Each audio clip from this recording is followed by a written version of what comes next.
ठाकुर के पास आपका जो मन में जो चीज़ है, जो देने के लिए आप सोच रहे हो, वो सही टाइम पे सही तरफ से दे सकते हैं। इसलिए पहले से आप लोग प्लीज़ थोड़ा प्रिपेयर हो जाइए। ठाकुर के बारे में बोलने के लिए बहुत सारी चीज़ बात है। वो बात बोलने से पहले आप लोग सब किताब पढ़िए, जो मैसेज आता है उनको पढ़िए, उनसे आप लोग को ठाकुर के बारे में बहुत सारे ज्ञान आ जाएगा। ऐसे ठाकुर को लेके हम सभी अगर खुशी में रहे और हंसते रहे, ऊपर खेलते रहे, तो ठाकुर को भी हमको नीचे गिरने नहीं देते। जैसे एक छोटा सा एग्जाम्पल है, हम लोग जो बच्चे को, छोटा बच्चे को जो हम ऊपर हाथ से, दोनों हाथ से ऊपर फेंक देते हैं, वो बच्चे रोते नहीं है, ऊपर हंसते हैं, क्योंकि उनको पता है वो नीचे गिरेगा नहीं, क्योंकि उनको नीचे उसको पिताजी नहीं तो उसको मम्मी है, उनको जरूर पकड़ लेंगे। ऐसे ठाकुर के देख के हम लोग सभी हंसते रहिए, आगे बढ़िए, खेलते रहिए, दुनिया को जगाते रहिए। ठाकुर को भी आपको निराश नहीं करेंगे, कभी नीचे गिरने नहीं देंगे। तो ये सब बात लेके ठाकुर के बारे में आप लोग प्लीज थोड़ा किताब पढ़ लीजिए। सभी हम लोग एजुकेटेड हैं, किताब पढ़ सकते हैं, और आप जो सीखते हो दूसरे को आप शेयर कीजिए, क्योंकि खुद सीखने के बाद वो अपना खुद का मन में रखने से कुछ फायदा नहीं है। वो दूसरे को सिखाइए और वो दूसरे को सिखाएगा, ये आगे बढ़ते रहेगा, समाज में उन्नति होगा। जैसे हम लोग बोलते हैं ठाकुर वो सभी परंपरा है, उसको वो लीला करते हैं, ठाकुर सभी के साथ में रहते हैं। तो इसका एक छोटा सा एग्जाम्पल आप लोग सुने भी होंगे। कुछ दिन पहले मिजोरम में एक मंदिर उद्घाटन हो रहा था, श्री मंदिर। उस मंदिर में जो ठाकुर का विग्रह लेके आए थे, वो ट्रक में आया था, और उनको जब उतार के नीचे रखा, से 3 ब्राह्मण थे, तीनों उतर के वो नीचे रखा जहाँ पे रूम में रखना था।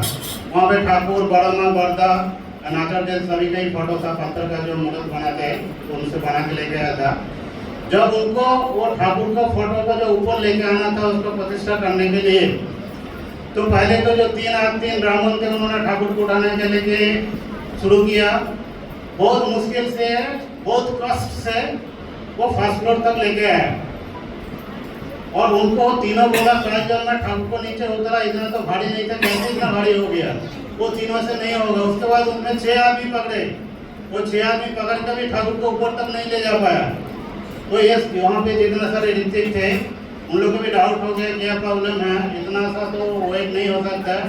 तो वहाँ का जो ऋतिक थे, जो इंचार्ज थे, वो तुरंत देवघर में फ़ोन किया, और देवघर में ये कुछ ज़्यादा मतलब दूर की बात नहीं है, 3-4 महीने पहले की बात है। तब वहाँ से आचार्य ने बोला कि उन्होंने माँ को लेके गया ऊपर। जब ये बात सुना तो उनको भी दिल में लगा कुछ तो प्रॉब्लम है। उसके बाद जो मैसेज गया वहाँ पे, वो पहले श्री बड़ा माँ को ऊपर लेके गया, वो आराम से ऊपर चले गए। बड़ा माँ को बैठने के बाद जब ठाकुर को लेकर नहाने के लिए गया, वही तीनों आदमी ने उनको लेके आया। उन लोग बोला अभी ठाकुर काल से भी ज़्यादा हल्का है। ठाकुर जो वंश परंपरा जो लीला करता है, एक सबसे ज़्यादा उदाहरण है जो कुछ दिन पहले मिजोरम में हुआ है। आप लोग मैसेज भी पढ़े होंगे, सुने भी होंगे, फिर मैं दोहरा रहा हूँ। दूसरी बात है, ठाकुर के बारे में मैं ज़्यादा कुछ नहीं बोलूँगा, लेकिन प्लीज़ आप लोग कोई फील मत करना, मैं कुछ चीज़ बताने वाला हूँ, किसी को मैं पर्सनल के लिए नहीं बोल रहा हूँ, ये मंदिर के लिए और कुछ पर्सनल के लिए मैं बोल रहा हूँ। जो चीज़ है, जो हम लोग गलती करते हैं, जो देवघर में जो काम होता है, देवघर में जो प्रोसीजर फॉलो करते हैं, वो हमको भी फॉलो करना है। और यहाँ पे हम लोग कितना गुरु भाई है, कम से कम 5-6 साल मिनिमम तो सभी दीक्षा ले रहे होंगे, और देवघर में भी आप लोग गए होंगे। पहले है जो मैं प्रणाम से आता हूँ। कुछ दिन पहले मैं देवघर में था 4 दिन, और 4 दिन मैं आचार्य देव के उधर में बैठ के सुना। एक आए, बहुत मतलब काफ़ी प्रतिष्ठित व्यक्ति होगा, साथ में 2-3 आदमी भी थे। वो आके आचार्य देव के प्रणाम कर रहा था। वो प्रणाम कैसे कर रहा था, वो नीचे फोरहेड को नीचे करके हाथ को आगे कर दिया, मतलब आगे करके रखा। उसी टाइम आचार्य देव ने बोला पहले इसको सीखो कैसे प्रणाम किया जाता है। तो ये धर्म में मैं बहुत सारे को देखा हूँ प्रणाम कैसे करता है। जो प्रणाम जो करते हैं, अपना जो फोरहेड है वो जमीन पे होना चाहिए। इसका मीनिंग है इसका साइकोलॉजिकल और साइंटिफिक भी मीनिंग है। हमारा जो पंच इंद्रिय है, वो जब एक पूरा ही फोरहेड के ऊपर जो पंच इंद्रिय रहते हैं, वो जब जमीन में टच होता है, और जमीन से मैग्नेटिक फील्ड हमारा बॉडी पे जाता है, इसीलिए उधर टच करना। और जो प्रणाम करता है, सुन लीजिए प्लीज सभी, अपना जो ये हाथ है, हाथ इसे नीचे तरफ होना चाहिए, इसे उल्टा और इसे सीधे नहीं है, हाथ नीचे तरफ होना चाहिए। और आपका जो ये मिडिल फिंगर है, ये मिडिल फिंगर आपको कान से आगे नहीं जाना चाहिए। आप जैसे कपाल को नीचे से, ठीक है, और आपका जो हाथ है वो मिडिल फिंगर कान से आगे नहीं जाना चाहिए। कोई ये करता है नीचे तो ठीक है, हाथ को इस आगे कर देता है, कोई इसे ऊपर करता है, ऐसा नहीं है। ये प्रणाम का सबसे बड़ा चीज है जो हम लोग को सभी को सीखना चाहिए और प्रोसीजर होना चाहिए, क्योंकि ये मैं खुद वहाँ पे जाके वो आचार्य देव जो बताया मैं वो देखा, इसलिए मैं बोल रहा हूँ। दूसरी बात है, हम लोग जो जयराधे करते हैं, जयराधे दो टाइप का होता है जयराधे। एक तो होता है जब हम उनको कीर्तन का रूप से लेते हैं, तो कीर्तन के टाइम पे हम लोग जो कुछ चीज़ है, यहाँ पे जो कुछ इंस्ट्रूमेंट है, झांझर है, मृदंग है, सब कुछ हम लोग बजाते हैं। लेकिन जब हम प्रार्थना करते हैं, प्रेयर, जैसा आज हम लोग प्रेयर कर रहे हैं, प्रेयर के टाइम में जो जयराधे होता है, वो जयराधे में हारमोनियम छोड़ के कुछ नहीं बजाना चाहिए। ये बात एक बार मैं बिहारी से जब उधर गया था देवघर में, मैं बिंकीदा को पूछा था, बिंकीदा ये जो जयराधे जब करते हैं हम लोग ये सब बजा सकते हो? लेडीज लोग उल्लू देते हैं, वो भी करता है। वो सीधे मेरे को बोला देवघर में क्या होता है? मैं बोले यहाँ पे तो हारमोनियम बजता है। बोलते फिर क्या विशाखापट्टनम स्पेशल है क्या? तो उन्होंने बोला उसी टाइम फिर बोला कि जब जयराधे होता है, जयराधे के टाइम पे हारमोनियम छोड़ के कोई चीज नहीं बजना चाहिए, ना मृदंग ना झांझर, क्योंकि उसी टाइम जो प्रेयर होता है वो प्रेयर के टाइम पे करता है। अगर उसी जयराधे को हम लोग कीर्तन में लेते हैं, उसी टाइम हम लोग सब कुछ बजा सकते हैं। आप लोग देखे होंगे मंदिर में, देवघर में हारमोनियम छोड़ के और कुछ नहीं बजता है, तो हम लोग क्यों गलती करें? देवघर में जो फॉलो करा इधर भी होना चाहिए। मैं किसी को हार्ट नहीं कर रहा हूँ, डोंट फील एनीबॉडी बैड। अच्छा, दूसरी बात है, और एक चीज़ है, जो जब जयराधे करता है, जयराधे जैसे यहाँ पे लीडिंग करता है बिहारी दा, इन्होंने नहीं का मतलब तालुकदार दा, इन लोग जब करता है, इन्होंने जब जयराधे शुरू कर देता है, हम लोग ताली मारना शुरू कर देते हैं, वो गलत है। हम ताली कब मारेंगे? जब हम खुद जयराधे बोलेंगे, वो बोलने से ताली नहीं शुरू होता है। जब हम शुरू करेंगे जयराधे तब ताली से जयराधे शुरू होता है। और एक चीज है, जो जयराधे के टाइम हम लोग ताली देते हैं, अपना जो दोनों हाथ है, हाथ से फ्री होना, बॉडी से फ्री होना चाहिए। कोई तो हाथ के थाई में रखता है, कोई भी उल्टा करके ऐसे मारता है, ऐसा नहीं है। जयराधे के टाइम पे आपको दोनों हाथ फ्री होना चाहिए और पांचों जो अपना जो 10 उंगली है एक साथ में ताली आना चाहिए। इसमें क्या है, साइंटिफिक कॉज है। अपना जो इंद्रिय है, पांचों इंद्रिय जो है वो पांचों उंगली में है, वो एक दूसरे से जब टच होता है वो अपना बॉडी में रिफ्लेक्शन रहता है। इसलिए आप लोग प्लीज ये सब चीज ध्यान रखें, क्योंकि हम लोग खुद ही जब नहीं करते हैं, हम दूसरे को कैसे सिखाएंगे? हम खुद ही ठीक होंगे तो सभी ये सब एक साथ ठीक हो जाएगा। और ये चीज मैं अपना मन से नहीं बोल रहा हूँ, ये हर चीज को आप देख लीजिए, जहाँ पे मंदिर में जाइए, देवघर में देखिए, वो लोग यही फॉलो करता है। और एक चीज रिक्वेस्ट है, हम लोग जब सब ये सत्संग खाना का अंदर जो हम लोग ठाकुर का जो ध्वनि देते हैं, ध्वनि कहीं बैठ के नहीं देना चाहिए। जो ध्वनि देंगे उसको खड़ा होकर ध्वनि देना चाहिए।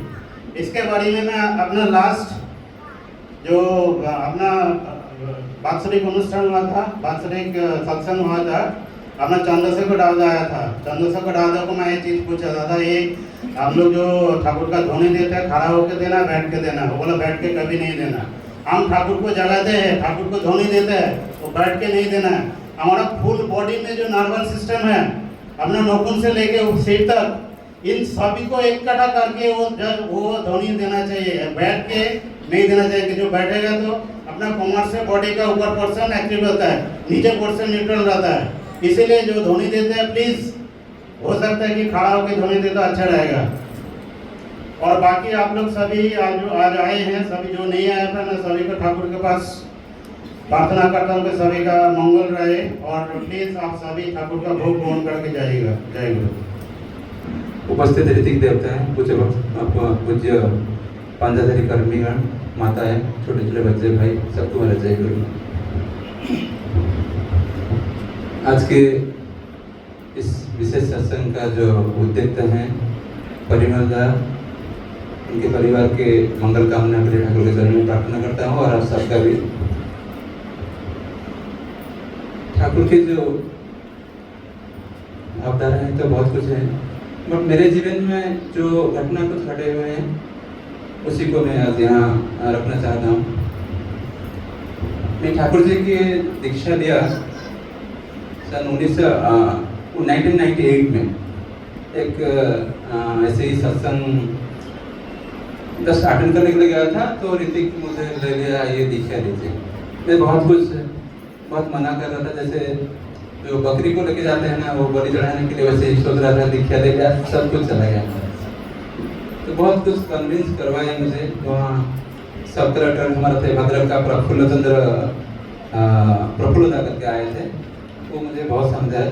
बोले देखो मैं एक कलेक्टर हूँ, मैं भी दीक्षा लिया हूँ, इतना काम बावजूद भी मैं सत्संग आ पाता हूँ, ठाकुर के नाम कर पाता हूँ। तो आप तो बच्चे हैं, अभी स्टूडेंट है, कर सकते हैं, लीजिए, अच्छा होगा, देखिए, कोशिश कीजिए। आप बहुत कुछ तो करते हैं, आप एक बार लेके दीक्षा देखिए क्या होता है। तो जो भी ये दीक्षा ले लिया, दीक्षा लेने के बाद धीरे धीरे मेरा पढ़ाई बढ़ने लगा। और मैं जब HL सोनावड़ा में गया, तभी मेरा मतलब बहुत सत्संगी गुरु भाई के साथ मिलना जुलना होता हूँ, इतना नहीं हो पा रहा था।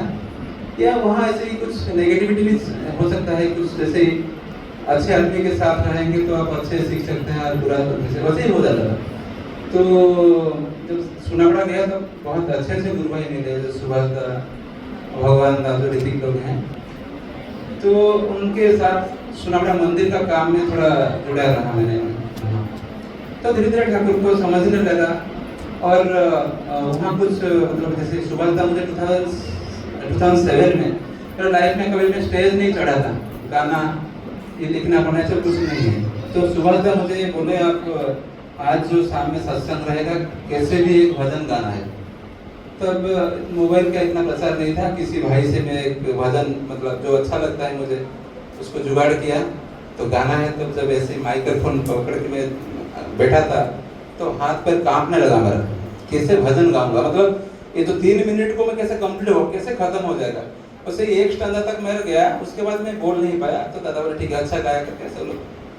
तो धीरे धीरे भजन के ऊपर, कीर्तन के ऊपर ये हुआ, और मैं अच्छा भजन कीर्तन भी आज कर सकता हूँ। तो कहने का मतलब है, ठाकुर को लेने के बाद, दीक्षा लेने के बाद आदमी दक्ष होता है, हर तरह से। खाली मान लीजिए पढ़ाई लिखाई नौकरी में नहीं होता है, जो अंदर में जो गुण रहता है वो ठाकुर निकाल सकते हैं। वो जादूगर जैसे हैं, जो मैं पर्सनली मेरे लाइफ में फील किया हूँ। तो ऐसे ही 2014 में एक मेरा जीवन का घटना है। मेरे जो धर्मपत्नी है, 8 मई को ऐसे ही मैं हैदराबाद से गांव आया था, तो बहन का शादी होने वाला था मेरा। तो पापा जब जा रहे थे मेरा वो रिश्ता देखने के लिए, एक नदी था हमारा गांव से जाने वाले रास्ते से, तो कुछ एक बेल वगैरह पापा का गाड़ी के सामने आएगा, और पापा पूरा ब्रिज से नीचे गिर गए बाइक के साथ। तो ठाकुर की कृपा से ज़्यादा कुछ नहीं हुआ, पैर खाली एक पैर फ्रैक्चर हो गया, क्योंकि लगभग 35-40 फीट होगा जो ब्रिज से नीचे तक। तो बाइक स्पीड था, पापा बोल रहे थे जो, तो वही सुन के मैं आया था। तो पापा ऐसे ही, उनको पापा को पूरा बैंडेज किया गया था। तो पापा सोए हुए थे, मेरा बड़ा बेटा उनके पास भी सोया हुआ था, गर्मी का समय था। तो जनरली मैं खाना 7:30-8 खाता हूँ, मेरा हैबिट बहुत बचपन से ही है। मैं रात में ज़्यादा लेट नहीं करता हूँ, कैसे भी 7:30 से 8 के पहले मैं खा लेता हूँ। तो मेरे जो पत्नी वो बेडरूम में थे, और मेरे मम्मी कुछ खाना बनाया मेरे लिए, मैं खा रहा था। तो कुछ देर बाद ये मेरा बेटा रोने लगा, प्राण जी थे, वो रोने लगा। तो मैं मेरे पत्नी को बुलाने लगा, तो आवाज़ नहीं आया कुछ भी। तो मैं फिर भी शायद सो गए होंगे, कुछ सोच के मैं खाना खा के आया, तो देखा उनको सनस्ट्रोक हो गया था। सनस्ट्रोक तो पता नहीं था, मैं कभी फील नहीं करता, पेशेंट भी नहीं देखा था। तो उनका मुंह से पूरा वाइट जैसे एक लाल आता आया था, और बॉडी पूरा जेड जैसे हो गया था, जैसे जेड को आप जन्म हाथ पर ऐसे ही हो गया था। और जितने भी पानी छाटने, जो कि जैसे ही गांव में रिवाज है, या पानी डाल दी, प्याज रख ली, और बहुत कुछ किए, मगर उनका सेंस नहीं आ रहा था। तो उसके बाद कोई हमारा कोई 108 को फ़ोन किया था तो आने के लिए। तो जनरली तो हमारा घर से भद्रक जो डिस्ट्रिक्ट हेडक्वार्टर है, तो 12 किलोमीटर है। तो आते आते लगभग थोड़ा आधा घंटा चला गया। तो हम लोग लेके गए, तब तक जो डॉक्टर उसमें था, हम सब घर में रो रहे थे, क्योंकि लगभग सोच रहे थे सब शायद डेथ हो गया, ऐसे हम सोच रहे थे। तो डॉक्टर जो थे वो बोले नहीं, बीपी तो पूरा डाउन हो गया, शायद पेशेंट को चांस नहीं है, तो मैं भी गाड़ी में बैठा था, पापा तो नहीं यहाँ पे, मम्मी भी घर में थे, छोटा बेटा था वो भी घर में था, तो मैं उनको पकड़ के मैं ठाकुर का नाम करना शुरू किया। तब तभी कर रहा था, रोना धोना के बहुत टेंशन हो जाता है, क्योंकि जो मेडिकल केसेस में जो लोग वो थोड़ा पेशेंस कम है वो लोग नहीं टैकल कर पाते हैं, मैं भी उस तरह का, इसी खून देखने से मुझे इंजेक्शन नहीं ले पाता हूँ, तो उनको हाथ पकड़ के मैं नाम करने लगा। तो डॉक्टर इन बिटवीन बोले एक शब्द देते हैं, देखे होंगे कोई, बोले यहाँ साइन कर लीजिए कुछ जगह पे, क्योंकि वो शब्द देने से मैं भी मैं नॉट भी, तो शब्द देना शुरू किया एक दो बार, तो फिर नहीं हो रहा, फिर नाम कर रहा था, मैंने चुपचाप बैठा था, मेरा छोटा बहन मेरे पास बैठा, वो खाली रो रहे थे, मैंने चुपचाप बैठा था, देखें क्या होता है। तो उसके बाद थर्ड में जब शब्द दिए थोड़ा बीपी बढ़ने लगा, तो बोले ठीक है चलिए देखेंगे। तो गवर्नमेंट मेडिकल का आपको पता है, कोई प्राइवेट हॉस्पिटल 3-4 जगह घूमे, कोई एक्सेप्ट नहीं किया, क्योंकि ये जो सनस्ट्रोक पेशेंट को जनरली प्राइवेट हॉस्पिटल नहीं देते हैं। तो गवर्नमेंट हॉस्पिटल लेके गए, रात 11-15 को एडमिशन कर दिया। मैं ऐसे ही बैठा था उनके पास, बहन ऐसे रोना था, मैंने तुम जाओ बाहर बैठो, तुम मेरे पास रहने से मेरा भी जो पेशेंट है वो चला जाएगा, तुम बाहर चले जाओ। उनके पास नाम कर रहा था बैठ के, 4:20 ऐसे उनका मतलब उनका परिवार वाले भी आ गए थे गाँव, मेरे ससुराल वाले। तो 4:30 को ऐसे ही उनका सेल्स है और पहले बैठा कर ढूंढने लगा। तो मैं कहना मतलब क्या है, अगर गंभीर जो ठाकुर लिखे है ना, गंभीर विश्वास जिसमें रहता है तो कुछ भी हो सकता है। तो हमारा क्या होता है ना, कभी कभी जैसे वो इसका कस्तूरी मृग जैसा हम लोग रहते हैं, अपना पास सब कुछ रहता है, फिर भी हम लोग उसको ध्यान नहीं देते हैं। वही अगर ठाकुर जितने चीज़ बताए थोड़ा थोड़ा करेंगे ना तो बहुत कुछ हम पा सकते हैं।